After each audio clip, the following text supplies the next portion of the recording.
So, to my surprise, the iPhone XR is getting another major year of iOS update support with iOS 18. This being the 7th major iOS version that the XR has ran, making it one of the longest supported iPhones to date. So in this video, I want to talk about the experience of using the XR on iOS 18 and what features you're missing out on that newer iOS 18 iPhones are getting. I also want to touch on what factors determine how long Apple chooses to support their iPhones with major iOS updates for, and I also want to talk about the current landscape we find ourselves in, where iPhones are getting well over 5+ years of major iOS update support, and what actually incentivizes people to upgrade their iPhones when older iPhones are getting the vast majority of the same features that the newer iPhones have through software updates. So iOS 18 on the iPhone XR is a prime example of this, as it features almost all of the staple iOS 18 features, from the new dark icons to the home screen customization, including the ability to place apps anywhere on the grid, to the redesigned control center, to the customizable app shortcuts on the lock screen, to the ability to lock apps with Face ID,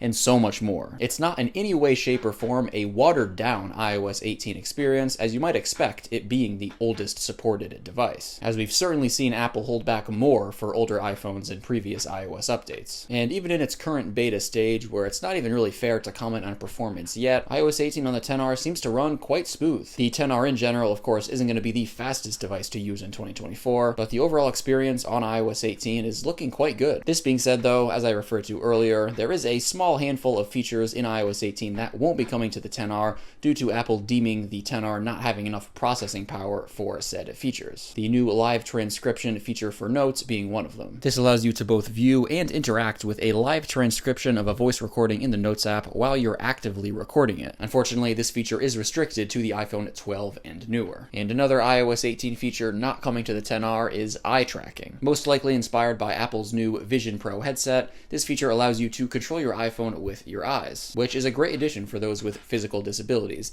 This feature, unfortunately, also only works on the iPhone 12 and newer. And I just want to take a moment and thank Plod for sponsoring this video. The Plod Note is the world's first AI voice recorder empowered by ChatGPT, designed to seamlessly record, transcribe, summarize, and organize meetings, calls, and conversations. It's impressively small, thin, and lightweight, and comes with a stylish MagSafe case for your iPhone. To start recording, you long press the record button, and then you'll feel a vibration, and you're good to go. To stop a recording, you long press again, and you'll feel 2 vibrations. Then you're instantly able to access the recording and to generate both a transcript and a summary powered by GPT-4o within the Plod app on your smartphone or on your computer using Plod Web. The summarization feature supports speaker differentiation and a variety of summary formatting options. You also get a neat visual mind map summary as well, and you can easily share any of the audio files, transcripts, summaries, or mind maps with others with just a few taps or clicks. The features of the Plod app and web unlock the potential of the Plod Note and create a seamless workflow across your devices. The Plod Note really excels at recording iPhone phone calls with its advanced vibration conduction sensor technology when used with that MagSafe case that comes in the box. To use the Plod Note in phone call recording mode, you flip the switch at the top up, and to use it in standard note mode, you flip the switch down. The Plod Note, in combination with the Plod app and web versions, provides you with all the tools you'll need to record, transcribe, and summarize audio recordings. And with the free starter plan, you're provided with free 300 minutes per month of GPT-4o transcription and summarization. I'll leave a link to where you can check out the Plod Note in the video description down below.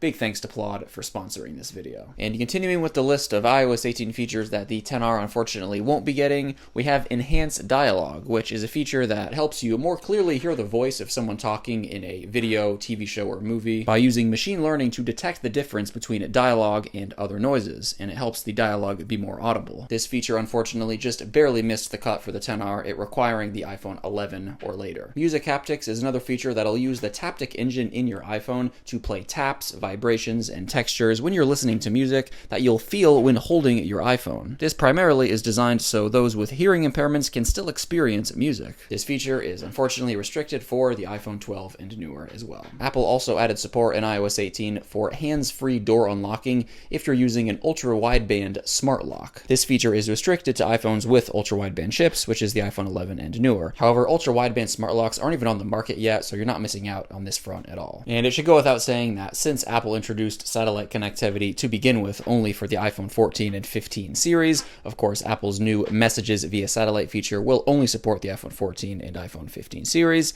And of course, Apple Intelligence, which is Apple's very extensive set of AI features that they're building into all their platforms, and the new version of Siri with ChatGPT integration are only available on the very top of the line and newest iPhone 15 Pro and 15 Pro Max. But this is such a new and power-hungry technology that even the latest base model iPhone 15s don't support it, so this isn't too much of a letdown. So the vast majority of iOS 18's biggest features fully support the iPhone XR, which is great to see. So in regards to Apple's history for how long they provide major iOS update support on their iPhones, it's been a steady incline over the years, the current average being between 6 and 7 years. And taking a look at the past, it's no surprise that the biggest factor in determining how long an iPhone will be supported with major iOS updates is the processor in the iPhone. It seems the amount of RAM in each iPhone, for the most part, doesn't play that significant of a role here, as there's a handful of discrepancies where that really doesn't match up. So the more powerful Apple's silicon processors continue to get over time, Apple will most likely continue to support iPhones with major iOS updates for longer and longer. Now, of course, each iOS update includes very different things with varying levels of performance requirements, and the same thing could be said about each new iPhone processor that they release. Each new processor has varying levels of performance gains, so of course we're never able to fully predict exactly how many years of iOS update support each iPhone is going to get, but the trend is and will continue to move upwards most likely. And honestly, I'm quite impressed that we're in a position where the iPhone XR that came out all the way back in 2018 is getting the latest major iOS update in 2024 going into 2025 and is getting 90% of the very same features that are available on the latest and greatest iPhones. So this begs the question, as this trend of very future-proof iPhones continues to become more and more of a reality, what real incentive will the average phone user have to upgrade their phone even semi-regularly in 10 years, let's say, when iPhones very well might be receiving over a decade of major iOS update support on average? And honestly, I think for a lot of people it's going to come down to one factor, and that's battery performance. Just due to the chemical nature of lithium-ion batteries,